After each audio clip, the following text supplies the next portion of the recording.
रंगों के त्यौहार के तौर पर मशहूर होली का त्यौहार फागुन महीने के पूर्णिमा के दिन मनाई जाती है। तेज संगीत और ढोल के बीच एक दूसरे पर रंग और पानी फेंका जाता है। भारत के अन्य त्योहारों की तरह होली भी बुराई पर अच्छाई की जीत का प्रतीक है। प्राचीन पौराणिक कथा के अनुसार होली का त्यौहार हिरण्यकश्यप की कहानी से जुड़ी है। हिरण्यकश्यप प्राचीन भारत का एक राजा था जो कि राक्षस की तरह था। वह अपने छोटे भाई की मौत का बदला लेना चाहता था जिसे भगवान विष्णु ने मारा था। इसलिए अपने आप को शक्तिशाली बनाने के लिए उसने सालों तक प्रार्थना की। आखिरकार उसे वरदान मिला, लेकिन इससे हिरण्यकश्यप खुद को भगवान समझने लगा और लोगों से खुद की भगवान की तरह पूजा करने को कहने लगा। इस दुष्ट राजा का एक बेटा था जिसका नाम प्रहलाद था और वह भगवान विष्णु का परम भक्त था। प्रहलाद ने अपने पिता का कहना कभी नहीं माना और वह भगवान विष्णु की पूजा करता रहा। बेटे द्वारा अपनी पूजा न करने से नाराज उस राजा ने अपने बेटे को मारने का निर्णय किया। उसने अपनी बहन होलिका से कहा कि वो प्रहलाद को गोद में लेकर आग में बैठ जाए, क्योंकि होलिका आग में जल नहीं सकती थी। उनकी योजना प्रहलाद को जलाने की थी, लेकिन उनकी योजना सफल नहीं हो सकी क्योंकि प्रहलाद सारा समय भगवान विष्णु का नाम लेता रहा और बच गया, पर होलिका जलकर राख हो गई। होलिका की ये हार बुराई के नष्ट होने का प्रतीक है। इसके बाद भगवान विष्णु ने हिरण्यकश्यप का वध कर दिया, इसलिए होली का त्यौहार होलिका की मौत की कहानी से जुड़ा हुआ है। इसके चलते भारत के कुछ राज्यों में होली के एक दिन पहले बुराई के अंत के प्रतीक के तौर पर होली जलाई जाती है।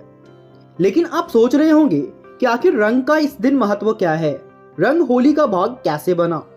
यह कहानी भगवान विष्णु के अवतार भगवान कृष्ण के समय तक जाती है। माना जाता है कि भगवान कृष्ण रंगों से होली मनाते थे, इसलिए होली के त्यौहार रंगों के रूप में लोकप्रिय हुआ। वे वृंदावन और गोकुल में अपने साथियों के साथ होली मनाते थे। वे पूरे गांव में मजाक भरी शैतानियां करते थे। आज भी वृंदावन जैसी मस्ती भरी होली कहीं नहीं मनाई जाती। होली वसंत का त्यौहार है और इसके आने पर सर्दियां खत्म होती है। कुछ हिस्सों में यह त्यौहार का संबंध वसंत की फसल पकने से भी है। किसान अच्छी फसल पैदा होने की खुशी में होली मनाते हैं। होली को वसंत महोत्सव या काम महोत्सव भी कहा जाता है। होली एक प्राचीन त्यौहार है।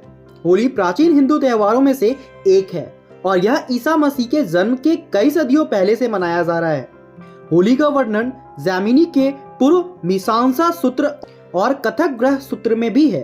प्राचीन भारत के मंदिरों की दीवारों पर भी होली की मूर्तियां बनी हैं।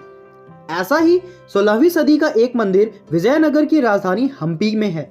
इस मंदिर में होली के कई दृश्य हैं जिसमें राजकुमार राजकुमारी अपने दासों सहित एक दूसरे पर रंग लगा रहे हैं। कई मध्ययुगीन चित्र जैसे 16वीं सदी के अहमदनगर चित्र, मेवाड़ पेंटिंग, बूंदी के लघु चित्र, सब में अलग अलग तरह होली मनाते देखा जा सकता है। पहले होली के रंग टेशु या पलास के फूलों से बनाते थे और उन्हें गुलाल कहा जाता था।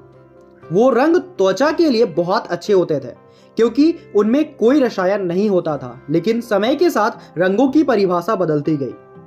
आज के समय में लोग रंग के नाम पर कठोर रसायन का उपयोग करते हैं। इन खराब रंगों के चलते ही कई लोग ने होली खेलना छोड़ दिया है। हमें इस पुराने त्यौहार को इसके सच्चे स्वरूप में ही मनाना चाहिए। दोस्तों, इस वीडियो में हमने होली से जुड़ी कुछ जानकारियां हासिल की हैं और हमने जाना कि होली का त्यौहार क्यों मनाया जाता है और इससे जुड़ी पौराणिक कथाएं। तो यह वीडियो आप लोगों को कैसा लगा आप लोग प्लीज कमेंट कर जरूर बताइएगा। साथ ही हमारे चैनल आखिर क्यों को सब्सक्राइब कीजिएगा।